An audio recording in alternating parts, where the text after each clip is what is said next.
Well, I said we're ready for Sodom and Gomorrah.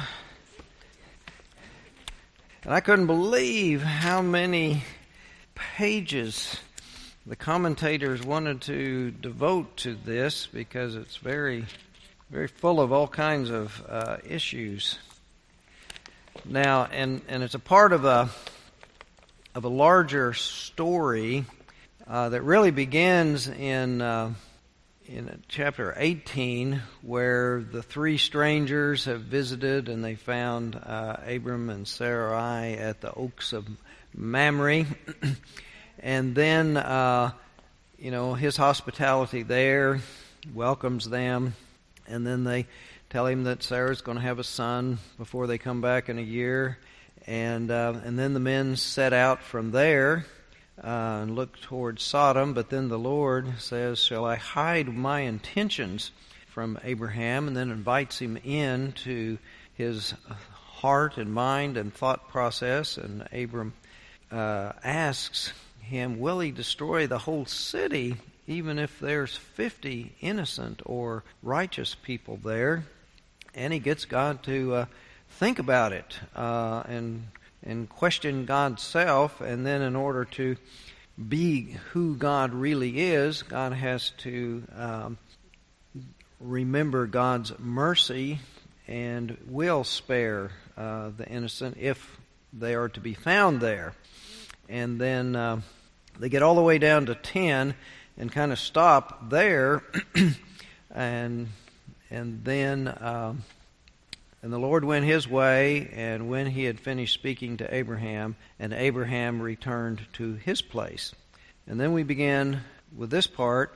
Since there were three beings there, that two go away, and now they're called angels or messengers of God. And it kind of assumes that messengers go and God remains, the third one stays back. But anyway, in the dialogue, we have, again, this thing of what we call the circumlocution in the Hebrew text, where they develop a sense that God is so holy we can't even say God's name. And then when we're telling stories, God is so holy and and special, we can't have God actually interacting with the people in this way. So rather than saying it is God who lowers God's self to be there, they think, no, we can't talk that way. So instead of God's self being there, we have messengers from God. But then when the messengers are talking, then that dialogue sounds like it isn't God told me to tell you, it's God speaking directly, even though they've set it up as messengers. So it gets a little bit confusing in order to keep the consistency.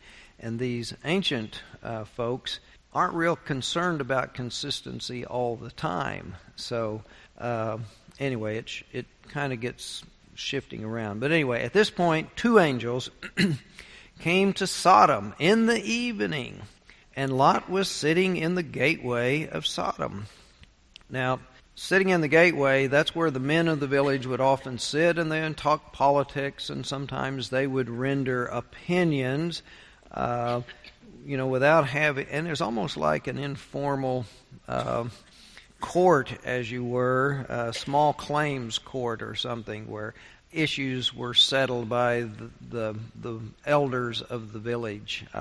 So it was an important place for people, and it's interesting that Lot was there trying to be a part of the leadership in the community of the elders.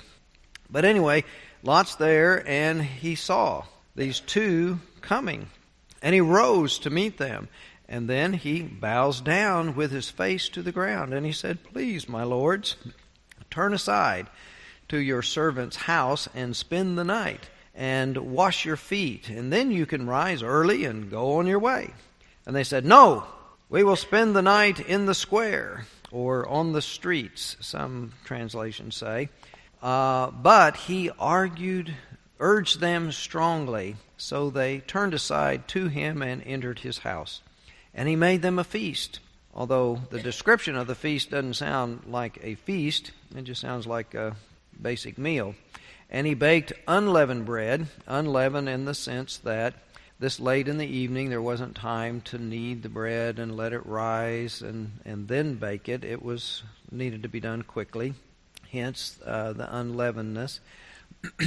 But anyway, and they ate.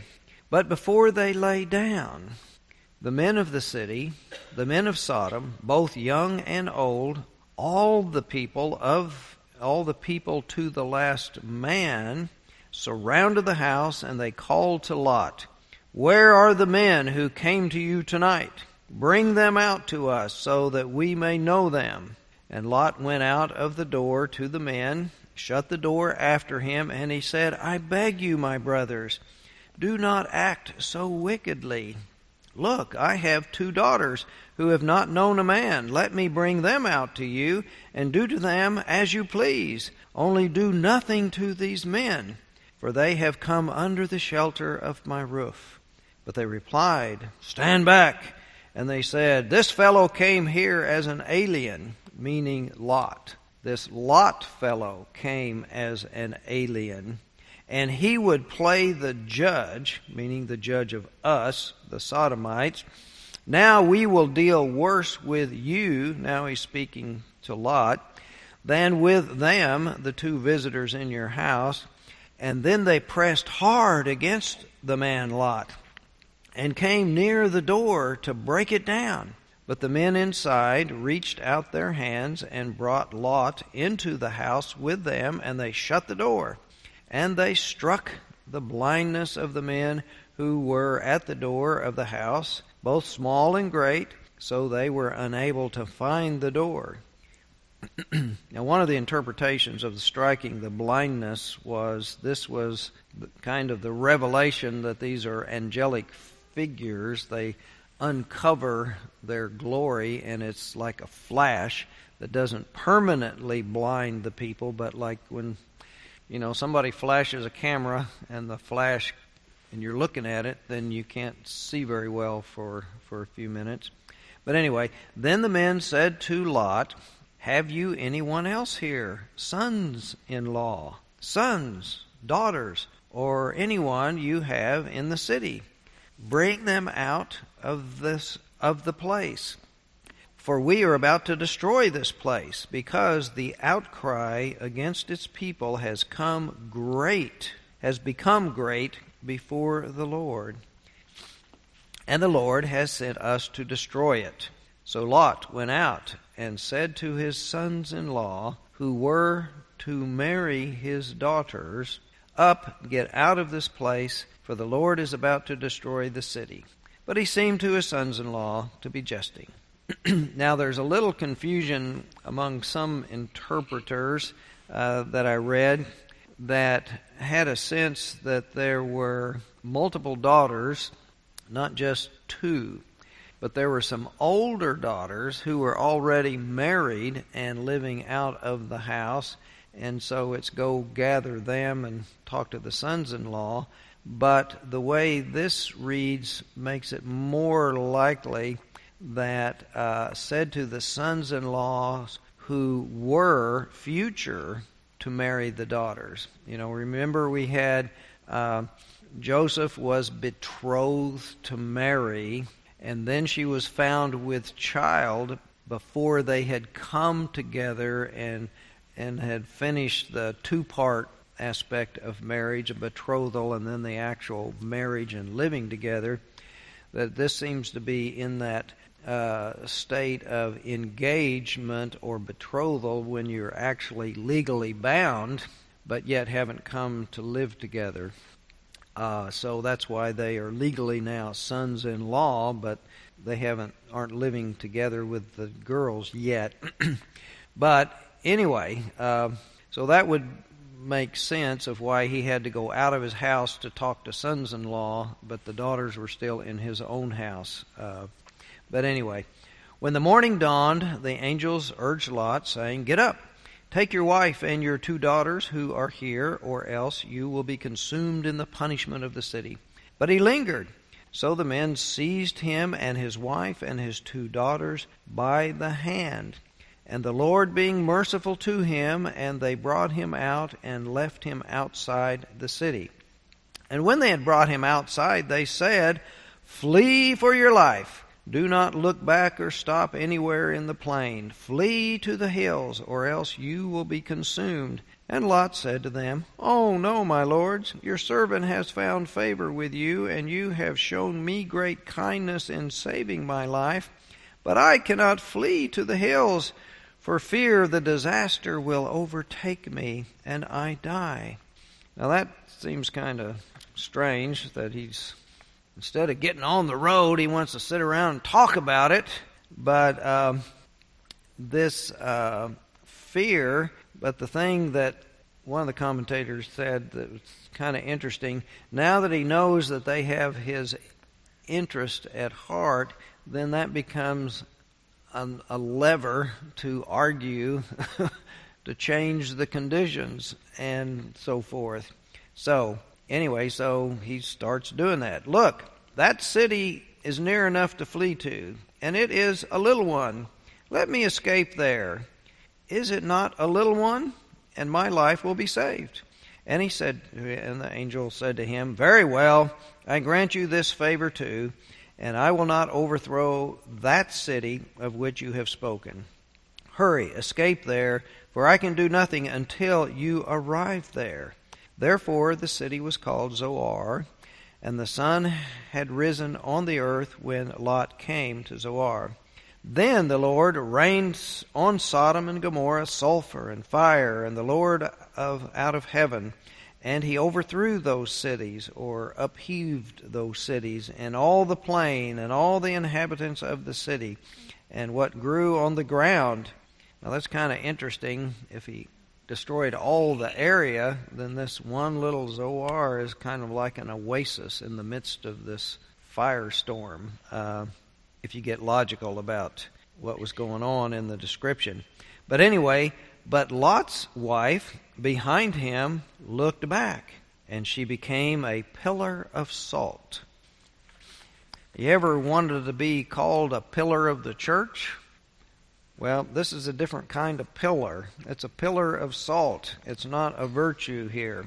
Anyway, Abraham went early in the morning to the place where he had stood before. Now, we're not talking about Lot. We're jumping back to Abraham, where he had this conversation with God, and he looked down toward Sodom and Gomorrah and toward all the land of the plain, and saw the smoke of the land going up like smoke of a furnace. So it was that when God destroyed the cities of the plain, God remembered Abraham and sent Lot out of the midst of the overthrow, when he overthrew the cities in which Lot had settled. Now, that verse 29 seems a little bit out of place here, because we already heard this long story of how the angel saved Lot and his family.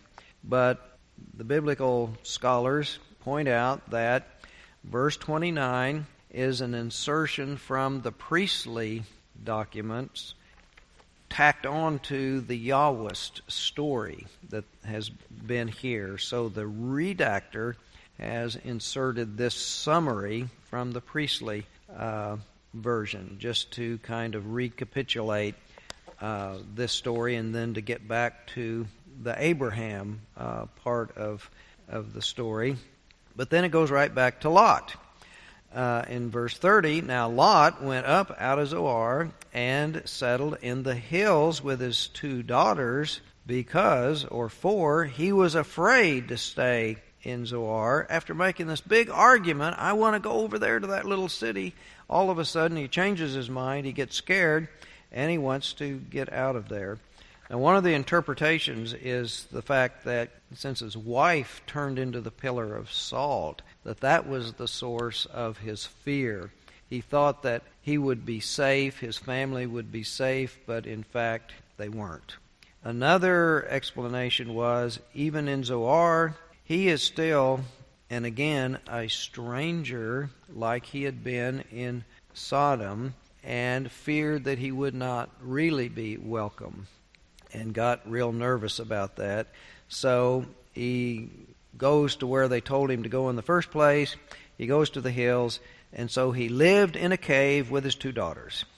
Now the firstborn said to the younger, Our father is old, and there is not a man on earth to come into us after the manner of all the world. Come, let us make our father drink wine, and we will lie with him, so that we may preserve offspring through our father. So they made their father drink wine that night, and the firstborn went in and lay with her father. He did not know when she lay down and when she arose. And on the next day the firstborn said to the younger, Look, I lay last night with my father. Let us make him drink wine tonight also, and then you go and lie with him, so that we may preserve offspring through our father. So they made their father drink wine, and that night also. And the younger rose and lay with him, and he did not know when she lay down and when she rose. And thus both the daughters of Lot became pregnant by their father. The firstborn bore a son, and named him Moab. He is the ancestor of the Moabites to this day. And the younger also bore a son, and named him Ben-Ami. And he is the ancestor of the Ammonites to this day. Now, that's the end of chapter 19, and then it goes chapter 20. And from there, Abraham journeyed toward the region of the Negeb and settled between Kadesh and Shur. Anyway, so we're through with Lot. Now, I read the whole thing and all these parts because they're all interconnected from the time the 3 visit Abraham in the area where he's camped out at his tent, and then through the end of this part. So it's a long story about a lot of different stuff, but I think it's best to begin and start with the background and the origin of the story of the actual Sodom and Gomorrah part, before we try to grasp the meaning that the redactor, the final editor of the Genesis account, is trying to impart to us about God and the human relationships in the life of the world, and God's active participation in human history, which is a big theme of the final redactor. But first of all, Von Rad, one of our oldest and most reliable Old Testament scholars, states bluntly in the first sentence of his commentary on Genesis 19, quote, "It has long been known that the story of Sodom was originally an independent saga." An independent, meaning independent from the Abraham-Lot narratives, that it had an origin somewhere else, and it became a part of the Abraham and Lot narratives as they used that story to tell us some issues and theological and moral issues to present them through the story.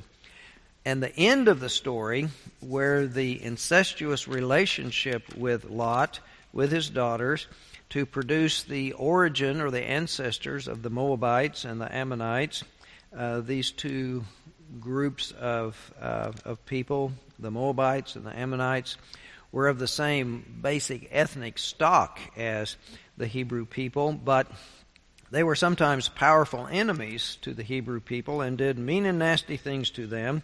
So on one level, this story ends with a very uncomplimentary put-down, a kind of like, those, if you ever hear some of the black comedians talking about the dynamics going on in their relationships with their friends, where they have this repartee that starts off, "Your mama," and then says something uncomplimentary as a way to put down the friend.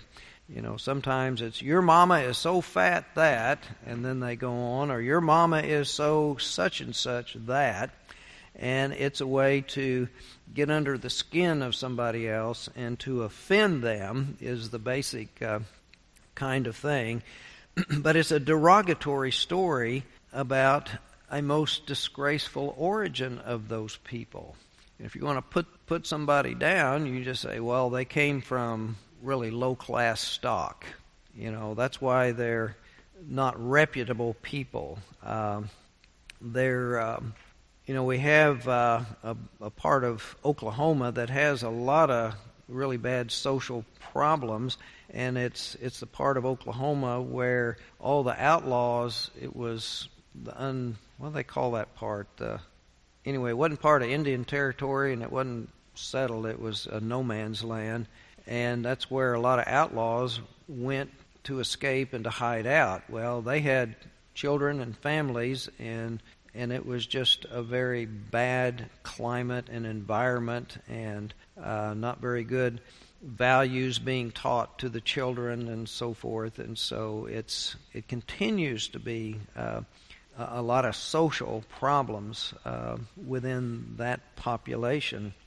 But anyway, it's you could blame, say it's in their genes, which often is the way to blame folks, but really it's the poverty and it's the social conditions that get, and the values or lack of values that get passed on from generation to generation.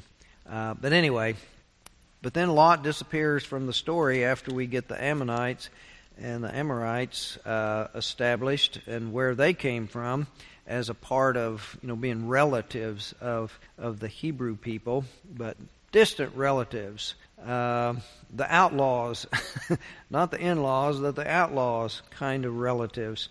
But the character of Lot in this whole process is portrayed less than glorious, as we remember when Abram and Sarai get the image of God's message to tell them to go to a land that I will show you and so forth. They take Lot along, so he's kind of a tag-along.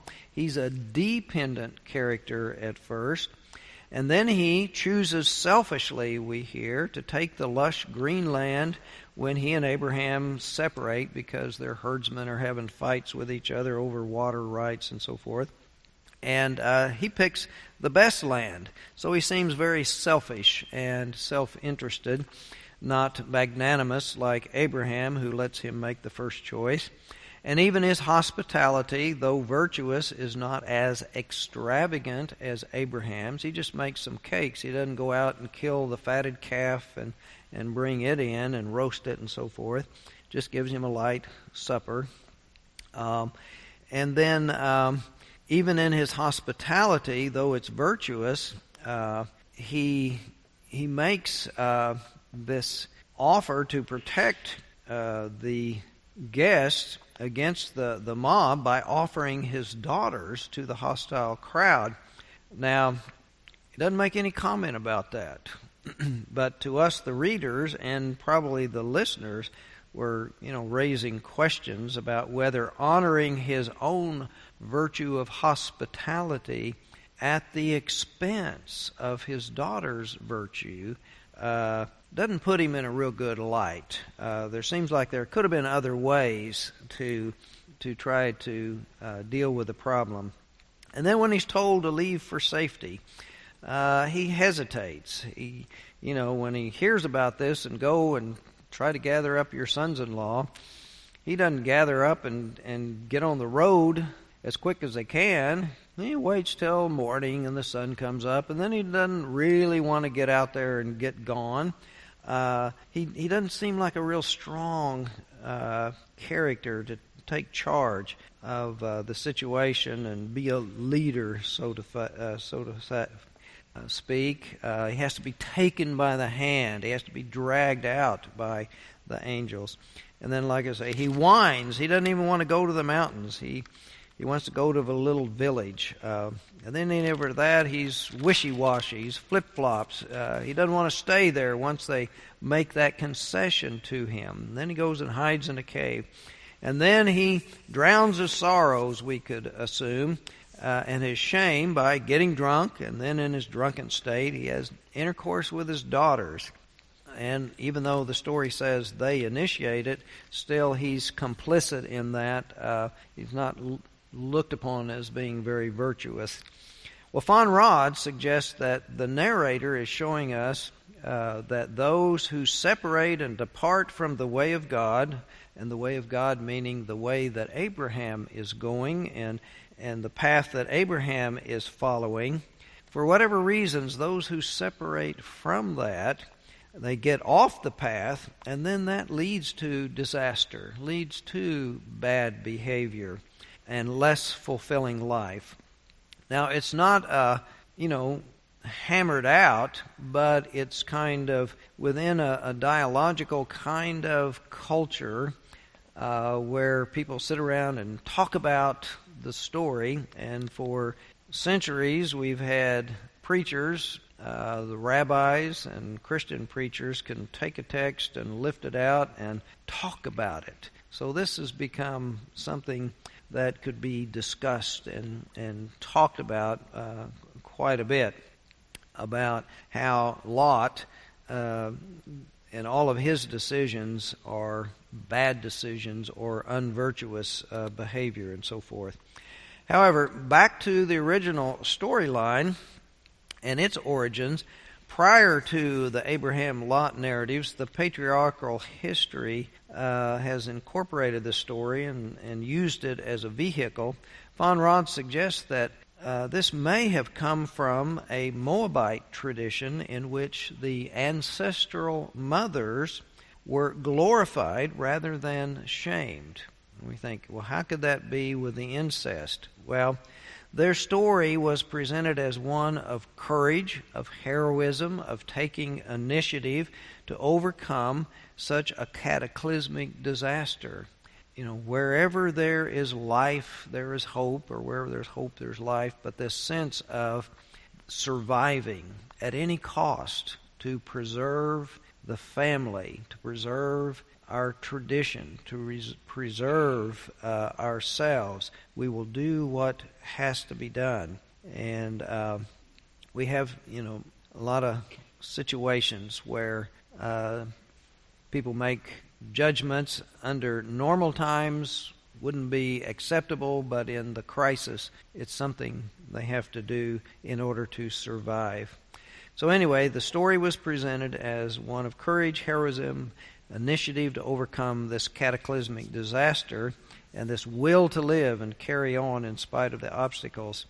And then he suggests it may have even gone back so far as this was an early primeval creation story within their culture, the myth of the origins, where since we don't have it and they're just speculating, we're not sure how it mapped out, but this line, there is not a man to come to us. All there is a father and two daughters. So a part of a creation story, that's kind of where they begin. It's sort of like Adam and Eve. They have two sons. One kills the other, and then they have another one. But anyway, where are the daughters-in-law for them to go on from there? They just appear. Well, when people start, where did they come from? Well, in this scenario, they didn't create them out of nothingness. Then the only option was for the father to sire children with the daughters. So anyway, and that could be okay. It could be an affirmative statement about the purity of the Moabite line. We didn't have strangers or some other folks out there that we don't respect that had to be the fathers. It's a pure line of our stock. Anyway, that is just the speculation and suggestion of the biblical scholars of what might have been the origin of the story. But for our sake, the real messages and meaning come from how did the redactor use this to try to tell us something about who God is and who they are. But anyway, the place where Sodom, and then the other part of the background, was there a Sodom and Gomorrah, in fact, a city, a couple of cities, were there towns that did get destroyed. And the place where Sodom and Gomorrah might have actually existed is not actually known, but the speculations are that they might have been in an area that's now covered by the Dead Sea. Now we know the area is rich in petroleum and asphalt and bitumen, sulfurous deposits close to the surface, and an ancient cataclysmic eruption, an earthquake, some kind of volcanic activity might have sparked a firestorm of some kind. Now we know in modern times that there is an initial destruction of life when there's an earthquake or a tsunami.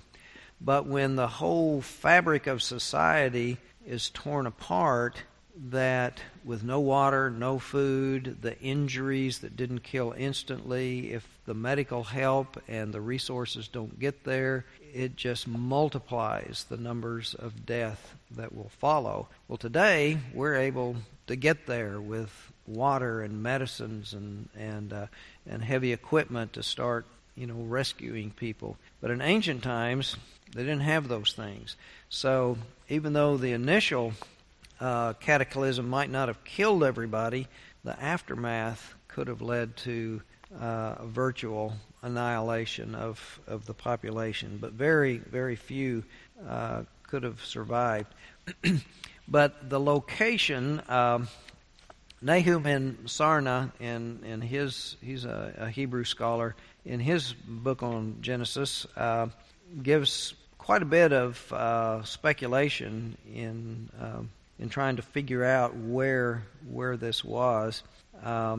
He starts with, in choosing Sodom as his domicile when Lot and Abraham separated, it says, Lot looked about him and saw how well watered the whole plain of Jordan and all of it, and this was before the Lord had destroyed Sodom and Gomorrah all the way to Zoar, like the garden of the Lord, like the land of Egypt. So he picked a very lush and green area. And then afterwards, saying when Abraham looking down towards Sodom and Gomorrah, all of the land of the plain, he saw the smoke of the land rising like the smoke of a kiln, meaning that if he was looking down from Hebron, he could have seen this. The smoke of the ruined cities would much more easily be visible from Hebron in a southerly rather than northerly direction. And then in Deuteronomy, there's a reference to all the soil was devastated by sulfur and salt, beyond sowing and producing, no grass growing on it, just like the upheaval of Sodom and Gomorrah. And upheaval would tend to mean earthquake, was how they were envisioning what had happened. And then the mention of the bitumen added with the salt. Lot's wife is said to have turned into a pillar of salt, suggesting some grotesque salt rock formation in the region. Kind of the etiology, when you have something that exists, then you ask, where did that come from? How did that get here? Well, the etiology is a story that talks about how it got there, what the origin of it is. So it has some of that may be tied to the etiology of salt rock formations in that area. And salt's also mentioned in connection with Sodom and Gomorrah in another context. In Moses' farewell speech, he mentions that. Now the land, and there is a salt mountain known to this day as Mount Sodom, nearly 6 miles long and about 650 feet in height, lying on the southwest shore of the Dead Sea. Here again, the data confirms location for the lost cities in the area of southern embayment of the Dead Sea. And then they have another one where they have relics of what looks like a worship center that's out away from the cities, and they've discovered those not too long ago, but it dates back to the 21st century before the Common Era, and but there's no sign of permanent establishments or cities in that area, and it's called Abab el-Dra in East Jordan, and they think that the populations in the plain where Sodom and Gomorrah could have been but this is an elevated place, and there are stone pillars, open-air hearths, and implements and pottery, and all point to one conclusion: the place must have been a great open-air sanctuary, a place of pilgrimage for the people who lived in the valley below. In other words, the material relics all presuppose the existence of a local civilization of which not a trace has remained, because it's under the Dead Sea now. So that's where they think, and he gives a pretty good argument that that's the location, and that it is consistent with the scriptural evidence that that's probably where a city was there. But the point of locating the possible historical location and the events of an actual conflagration to destroy the city or many cities in the plain is that when events occur and they are remembered, that tells us that that's the origin of the story. But then as the story is told and remembered, those stories aren't told only for their own sake of, well, there was this big cataclysmic event, and you need to remember that. Why? Well, there's a moral lesson that we want to convey our morality, our cultural values, our religion, our understandings through the stories. These are teaching stories. They become tools for teaching lessons. So when terrible things happen in primordial times, the first interpretation is usually the gods must be angry. The gods must be angry for this horrible thing to break loose with such power and devastation. And then secondly, why are the gods angry? Well, if the result of the God's anger is people die, lots and lots of people die, then they must have been bad. They must be being punished. They were wicked, so let's blame the victim. Now, whether there was a pre-existing tradition that developed, or we needed to develop a wickedness to explain why these cities were destroyed, or if, in fact, maybe they were kind of wicked and it was coincidental, a God thing, that they happened to be the victims there. But then chapter 18 really presses against that theology of only the virtuous are rewarded and only the wicked are punished. They know that it's not always that way, and the scriptures struggle with that.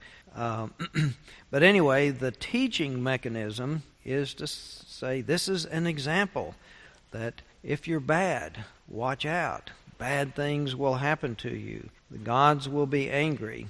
I think, wasn't it Maud when they used to have that TV show? She used to have the expression, God will get you for that, when she was having arguments with other people. Well, it goes, deep, deep into the human psyche and soul, this understanding or this fear, and so forth. But anyway, the gods will be angry, and it's because the people are wicked. But we know that these are cities in Canaan. And the area where Lot settled was lush and green. It was a very rich agricultural area that was able to support the growth of cities. I mean, cities cannot grow unless there's extra agricultural produce to support the city, and everybody doesn't have to have their own little plot of land or herd their sheep and goats, so that the place of the fertility of rich agricultural life was also the place of the fertility religions, Baal and Astarte. So the fertility cults did engage in and practice different kinds of perverse sexuality at their shrines and worship centers, so the wickedness and evil in the minds of those hearing these legends could read into them the sexual perversions they already believed was a part of and associated with pagan fertility religions. Now, the narrator and developer of the legends into the stories of the patriarchs would not have any reason to change that, because we are still not accepting the Baal and Astarte and fertility religions. You need to know they're wrong and they do bad stuff and we don't like them, and so forth. But as far as the sin of Sodom, we have other passages, Isaiah 1:10 and 3:9, that the sexuality part is not a part of the sin, it's just the injustice. And a Jeremiah passage, the variety of irresponsible acts and the basic general abuse of justice. And in Ezekiel 16:49-50, it names the sin as pride. Excess food and prosperous ease is your lifestyle, but you did not aid the poor and the needy. They were haughty, and they did abominable things before the Lord. And then the other Old Testament passages, when they use the expression outcry, the outcry of the people to God. The outcry to God usually is about injustice, bloodshed, violence. And so, anyway, so it's not really specifically spelled out exactly what the sin is, but in other places it's a broad, general kind of corruption and injustice and ill treatment of people. But anyway, the test to see if the people of Sodom are wicked and evil, as the outcry has grown so loud to God, the two messengers, or God, go down to check it out. And then Lot welcomes them and to his house. And when the townsmen surround the house and want to do harm to the strangers, Lot protects them.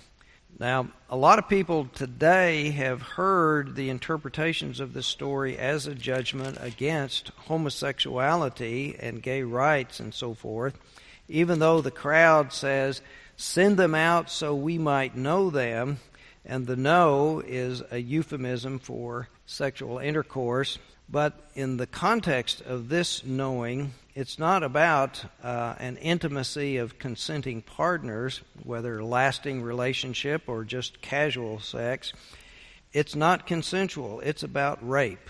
It's about violence and abuse to the stranger. The violence and the abuse to the other, that we know that heterosexual rape is not acceptable, even though it's heterosexual. Rape is the violent use of sex to humiliate and to degrade. And we've heard the horror stories of rape as a weapon in the civil wars in Africa between the Hutu and Tutsi. It's a way of ultimate humiliation and degradation of the enemy. And the rape victims are both, in those situations, both male and female, mature and immature. So, even if we had time, this really isn't the place or time to discuss the gay rights issue or gay marriage issue, which is such a hot-button issue in politics and in church discussions. But one, because this text is really not about those issues, unless you want to say that the two men traveling together to Sodom represent a gay couple. I don't know if anybody's thrown that idea out there. But more importantly, this wickedness and violence is the sin here. And it's not clearly and unambiguously stated that the wickedness is referring to homosexual relationships.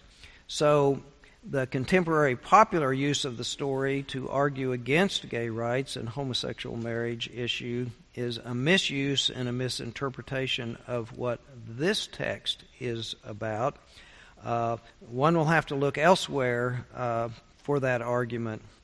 And I only found one of the biblical scholars, Jewish and Christian, for the Genesis and Old Testament, raising the argument in any degree that there might be something to do with the issue of homosexuality here. But even that one, they end up with saying that that's really not the point of the story. But back to the story, the two strangers are at Abraham's tent, and they have a huge meal in the middle of the day, and then the late afternoon, they go out to Sodom, which is probably 40 miles away.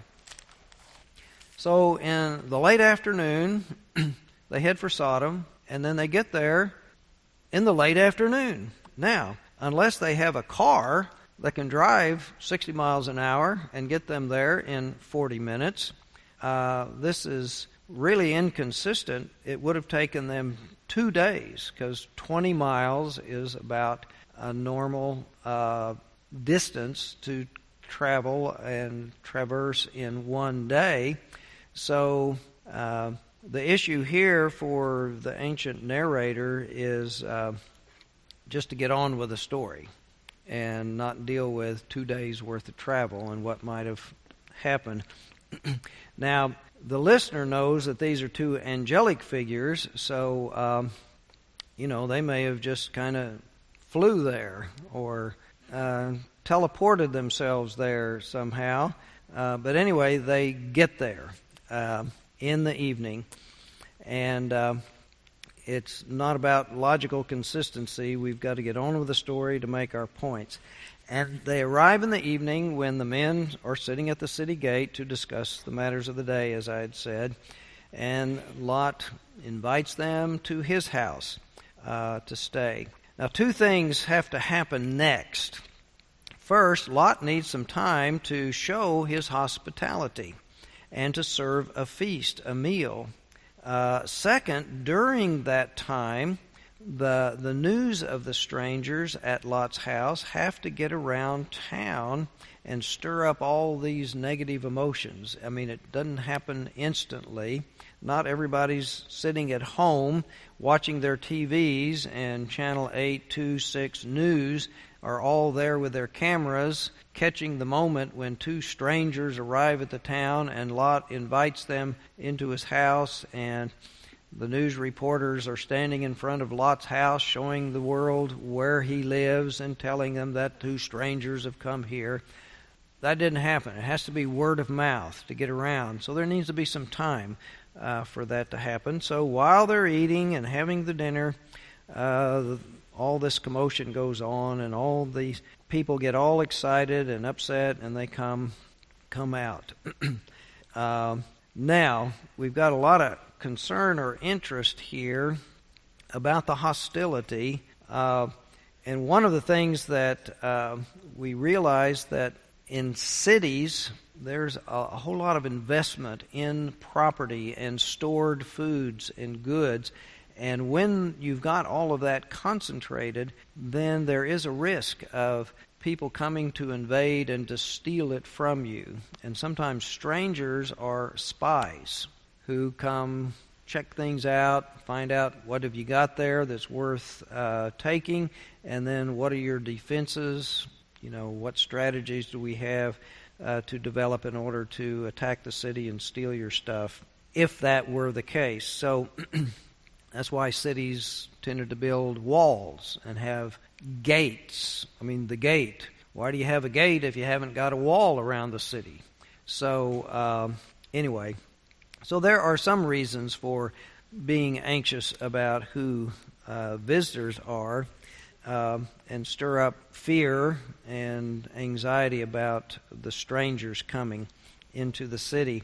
But there's a natural human tendency for human beings to not trust the stranger, to be afraid of the stranger. We fear the unknown, but we do have a strong disposition to affirm and like and give value to that which is ours and who we are. And as a people, as a group of people, we have kind of worked out and refined what the good things are, the good values are. A stranger, we don't know what their values are, what and who they are, and how they'll act. So there's a natural standoffishness against. But when it gets to be so fearful that you attack and kill strangers automatically, or you are violent to them, then that's not a good thing. We have immigrants that have to fight their way in our country to establish their position. We've had prejudice against minorities. We have fears and so forth. So within the Scriptures, we have some mitigation against that human tendency, not only to fear, but to mistreat the strangers coming into your land. And so the prophets so often speak very strongly of God's will for us to protect the vulnerable, the widow, the orphan, and the stranger in the land. And remember, you once were strangers in the land, and what happened to you? Pharaoh enslaved you. And but anyway,